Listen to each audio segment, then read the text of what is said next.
नमस्कार, आपण पाहताय लोकराज्य न्यूज 24। पाहुयात महत्त्वाची बातमी। अल्पवयीन मुलांमध्ये किरकोळ कारणावरून वाद झाले होते। त्याचा राग 14 जणांच्या टोळक्यानं रस्त्यावर पार्क केलेल्या कोंढव्यातील मिठानगर येथील वाहनांवर काढलाय। 3 रिक्षा आणि 2 कारच्या काचा फोडून त्यांनी परिसरात दहशत माजवली आहे। कोंढवा पोलिसांनी रात्रीतून चौघांपैकी 3 अल्पवयीन मुलांना ताब्यात घेतलंय।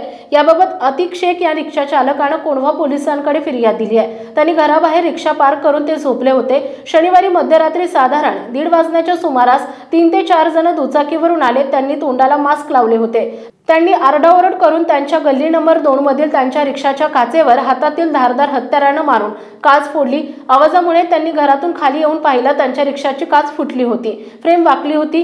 तसेच त्याच वेळी मिर्झा समी हे कार घेऊन जात असल्याचं दिसलं। त्यांच्या मारुती कारचे दोन्ही बाजूच्या दरवाजाच्या काचावर धारदार हत्याराने मारून त्या फोडल्या। पुढील आणि मागील बाजूच्या काचा फोडल्यात। ते गाडीत खाली वाकल्यानं त्यांना इजा झाली नाही। याशिवाय या गुंडांनी आणखी 2 रिक्षा आणि 1 कारच्या काचा फोडल्याचं आढळून आलंय।